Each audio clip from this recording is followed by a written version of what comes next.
Hello friends, welcome back to i-Tutor NCERT series. Today we are going to discuss Class 12 Geography NCERT India, People and Economy Chapter 6 Planning and Sustainable Development in Indian Context. So let's start.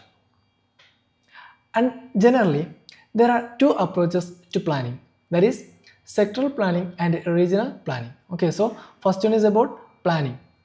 So generally, there are two approaches to planning. That is, first one, sectoral planning and regional planning. Sectoral planning means formulation and implementation of the sets of schemes or programs aimed at development of various sectors of the economy, such as agriculture, irrigation, manufacturing, power, construction, transport, communication, social infrastructure, and services. Okay, so first one is sectoral planning. As the name denotes, it focuses on the sectors of the economy, that is agriculture, irrigation, then power, construction, transport, communication, etc. etc. etc. There is no uniform economic development over space in any country. Some areas are more developed and some lag behind. This uneven pattern of development over space necessitates that the planners have a spatial perspective and draw the plans to reduce regional imbalance in development. And this type of planning is termed as regional planning. Okay, so the uneven pattern of development over space necessitate that the planners have a spatial perspective and draw the plans to reduce regional imbalance in development. So this type of planning, this is termed as regional planning. Okay, so that is about sectoral planning and regional planning. Now, target area planning. The planning process has to take special care of those areas which have remained economically backward. As you know, the economic development of a region depends upon its resource base. Okay, so the economic development of a region that depends upon its resource base. But sometimes a resource-rich region also remain backward. Okay, so sometimes the resource-rich region, they also remain backward. Economic development requires technology as well as investment beside resources. Okay, so the economic resource not only need resource base, it also need technology and also investment. With the planning experience of about 1.5 decades, it was realized that regional imbalances in economic development were getting accentuated. In order to arrest the acceleration of regional and social disparities, the Planning Commission introduced the target area and target group approaches to planning. Some of the examples of programs directed towards the development of target areas are Command Area Development Program, Drought Prone Area Development Program, Desert Development Program, Hill Area Development Program, etc. So these are some of the development programs. Now, the Small Farmers Development Agency, that is SFDA, and the Marginal Farmers Development Agency, MFDA, which are the examples of target group program. Okay, so this is some of the examples of target groups program. First one is the Small Farmers Development Agency, second one is the Marginal Farmers Development Agency. So these are examples of target group programs. In the 8th 5-year plan, special area programs were designed to develop infrastructure in hill areas, northeastern states, tribal areas, and backward areas. Okay, so in the 8th 5-year plan, so it introduced a special area programs which designed to develop infrastructure in hill areas, northeastern states, and tribal areas and backward areas. Now, Hill Area Development Program. What is Hill Area Development Program?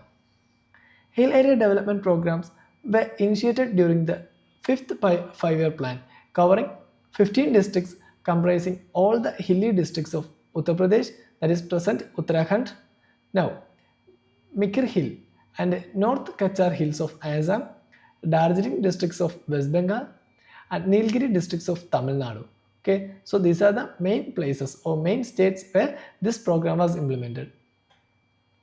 The National Committee on the Development of Backward Area in 1981 recommended that all the hill areas in the country having height about 600 meter and not covered under tribal subplan be treated as backward hill areas. The detailed plans for the development of hill areas were drawn keeping in view their topographical, ecological, social and economic conditions. These programs aimed at harnessing the indigenous resources of hill areas through development of horticulture, plantation, agriculture, animal husbandry, poultry, forestry, and small scale and village industry. Okay, so that is the hill area development program. Next one is drought prone area program. This program was initiated during the fourth five-year plan with the objectives of providing employment to the people in drought-prone areas and creating productive assets. Initially, this program laid emphasis on the construction of labor-intensive civil works, but later on it emphasized on irrigation projects, land development programs, afforestation, grassland development, and creation of basic rural infrastructure such as electricity, roads, market, credit, and services. Okay, so this program it initially laid emphasis on the construction of labor-intensive civil works. Okay, initially it gave importance to the labor-intensive civil work, construction of labor-intensive civil works, but later it emphasized on irrigation projects, then land development programs, afforestation, grassland development, and creation of basic rural infrastructure. There, electricity, roads, market, credit, and services, etc. Okay, so that is the drought-prone area program. Now, moving forward, the National Committee on Development of Backward Areas reviewing the performance of this program. It has been observed that this program is largely confined to the development of agriculture and allied sectors with major focus on a restoration of ecological balance. Okay, so its major focus was on the restoration of ecological balance. Since growing population pressure is forcing the society to utilize the marginal lands for agriculture and thereby causing ecological degradation, there is a need to create alternative employment opportunities in the drought-prone areas. The other strategies of development of these areas include adoption of integrated watershed development approach and set the micro level. The restoration of ecological balance between water, soil, plants and human and animal population should be a basic consideration in the strategy of development of drought-prone areas. Now, the Planning Commission of India in 1967 identified 67 districts, entire or partially, of the country prone to drought. Okay, so 67 districts are or maybe entire or partially is prone to drought. The Irrigation Commission 1972 introduced the criteria of 30% irrigated areas and demarcated the drought-prone areas. Broadly, the drought-prone areas in India spread over semi-arid and arid tract of Rajasthan, then Gujarat, Western Madhya Pradesh, Marathwada region of Maharashtra, Rayalaseema and Telangana plateaus of Andhra Pradesh, then Karnataka plateau and highlands and interior parts of Tamil Nadu. So these are some of the important places where arid or semi these are some of the important areas where drought-prone areas.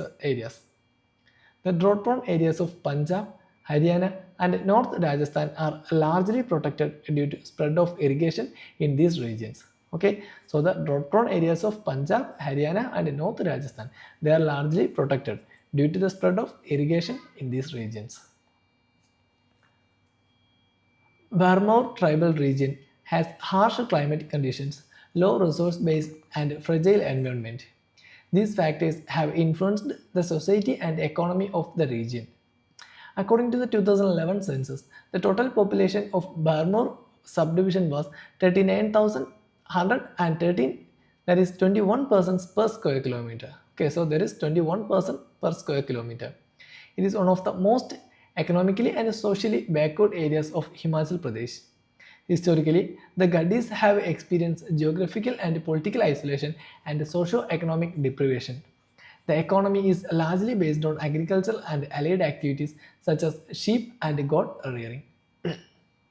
Now, the process of development of tribal areas of Bharamur started in 1970s when the Gaddis were introduced among scheduled tribes. Under the fifth five-year plan, the tribal subplan was introduced in 1974 and Bharamur was designated as one of the 5 integrated tribal development projects. Okay, so it is designated as one of the 5 integrated tribal development projects in Himachal Pradesh. This area development plan was aimed at improving the quality of life of the Gaddis and narrowing the gap in the level of development between Bharamur and the other areas of Himachal Pradesh. This plan laid the highest priority on development of transport and communications, agriculture and allied activities, and social and community services. Now, the most significant contribution of tribal subplan in Bharamur region is the development of infrastructure in terms of schools, healthcare facilities, potable waters, roads, communication systems, and electricity. So this is a case study. But the village located along the river Ravi in Holi and Khani areas are the main beneficiaries of infrastructure development.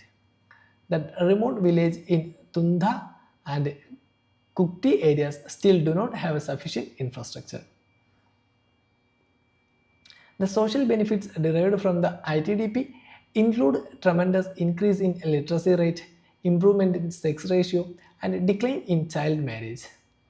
The female literacy rate in this region increased from 1.88% in 1971 to 65% in 2011. Okay, so it increased from 1.88% in 1971. It's only 1.88%, but in 2011 it's 65%. The difference between the males and females in literacy level, that is gender inequality, has also declined.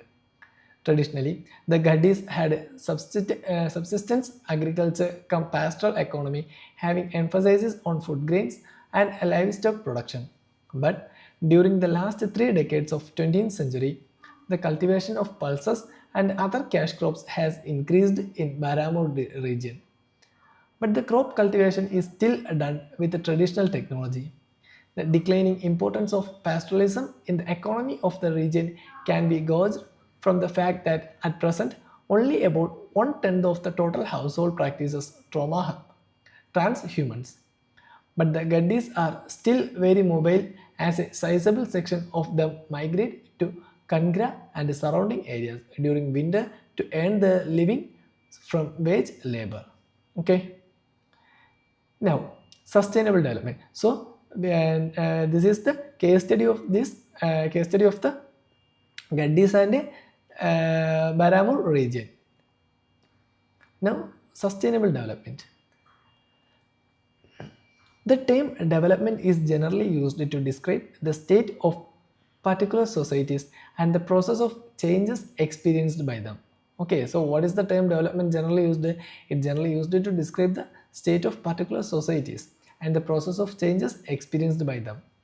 During a fairly large period of human history, the state of the societies has largely been determined by the interaction process between human societies and their biophysical environment.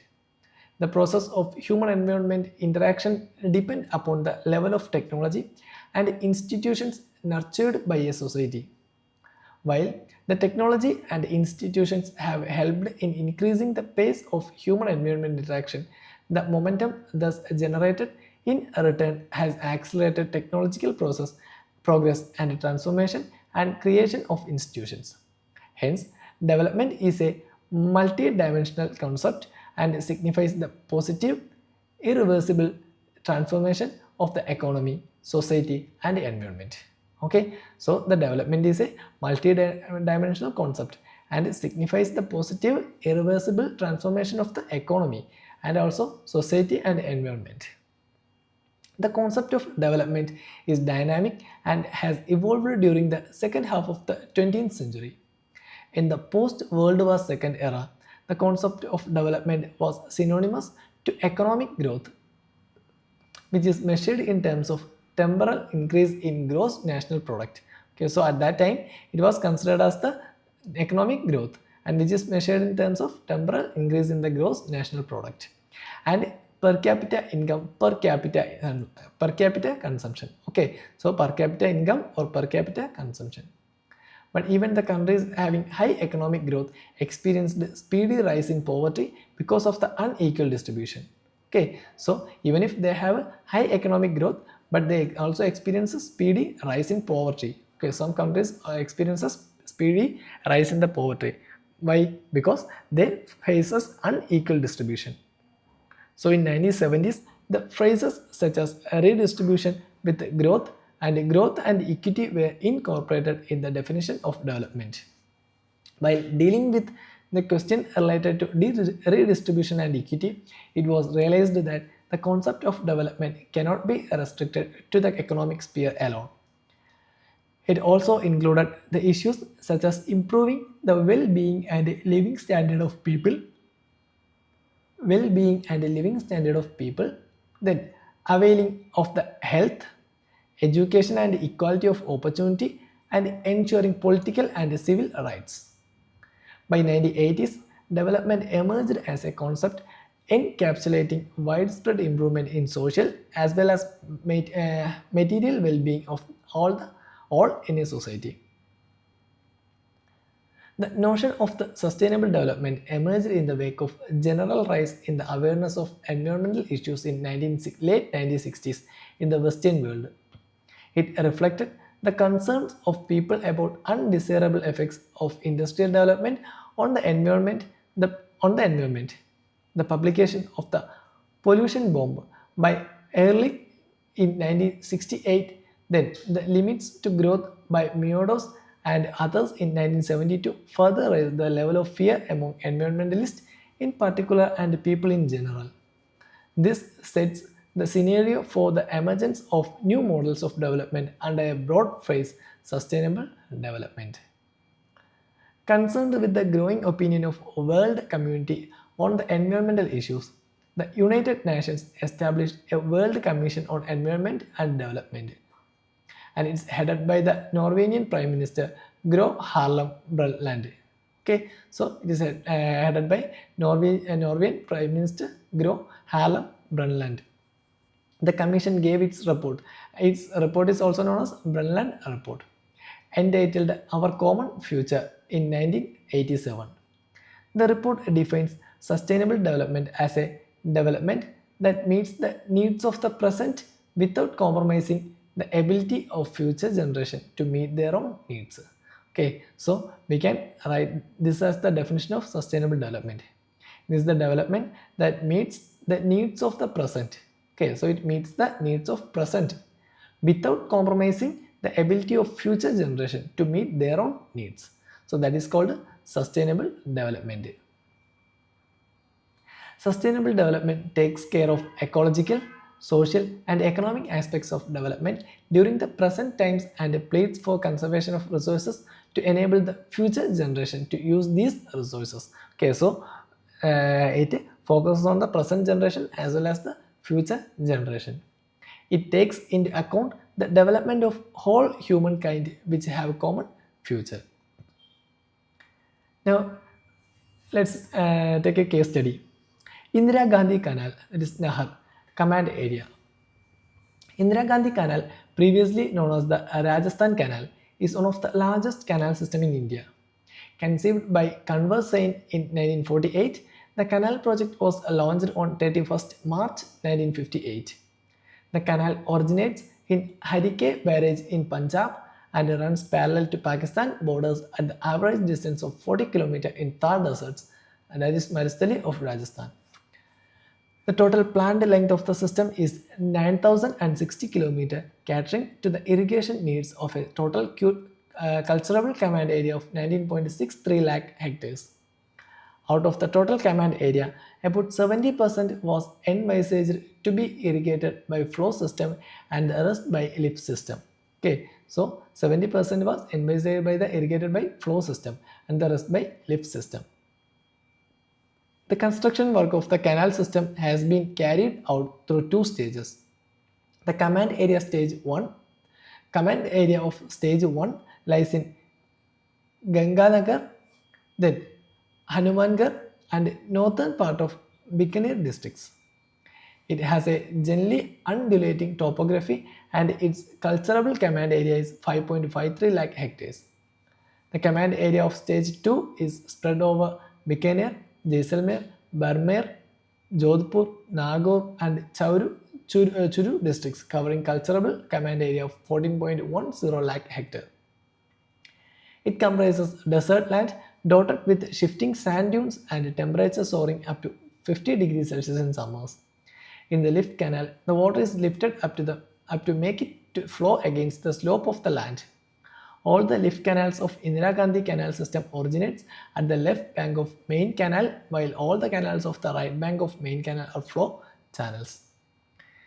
Now, irrigation in stage 1 command area of the canal was introduced in early 1960s, whereas the command area of stage 2 began receiving irrigation in mid 1980s. The introduction of canal irrigation in this dry land has transformed its ecology, economy, and society. It has influenced the environmental conditions of the regions both positively as well as negatively.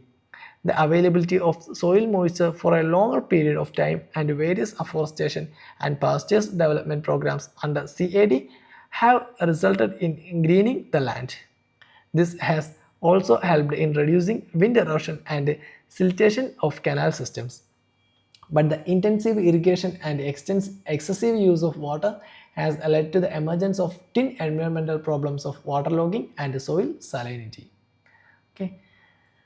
Introduction of canal irrigation has brought about a perceptible transformation in the agricultural economy of the region. Soil moisture has been a limiting factor in successful growing of crops in this area. Spread of canal irrigation has led to increase in cultivated areas and intensity of cropping. The traditional crops grown in this area, gram, bajra and jowar have been replaced by wheat, cotton, groundnut and rice. This is the result of intensive irrigation. This intensive irrigation no doubt initially has led to tremendous increases in the agriculture and livestock productivity, and this has also caused waterlogging and soil salinity, and thus in long term run it hampers the sustainability of the agriculture. So it's a case study in the Indira Gandhi canal projects. Now, measures for promotion of sustainable development. The ecological sustainability of Indira Gandhi Canal project has been questioned by various scholars. Their point of view has also largely been validated by the course of development this region has taken during the last 4 decades, which has resulted in degradation of physical environment. It is a hard fact that attaining sustainable development in the command areas requires major trust upon the measures to achieve ecological sustainability. Hence, 5 of the 7 measures proposed to promote sustainable development in the command area are meant to restore ecological balance. First one, the first requirement is the strict implementation of water management policy. The canal project envisages protective irrigation in stage 1 and extensive irrigation of crops and pasture development. Pasture development in stage 2. Now, in general, the cropping pattern shall not include water-intensive crops. It shall be adhered to and people shall be encouraged to grow plantation crops such as citrus fruits. The CAD programs such as aligning of water courses, land development and leveling and Varabandi system, that is equal distribution of canal water in command area of outlet, shall be effectively implemented to reduce the conveyance loss of water. Now, the areas affected by waterlogging and soil salinity shall be reclaimed. The eco-development through afforestation, shuttle belt plantation and pasture development is necessary, particularly in the fragile environment of stage 2. The social sustainability in the region can be achieved only if the land allottees having poor economic backgrounds are provided adequate financial and institutional support for cultivation of land.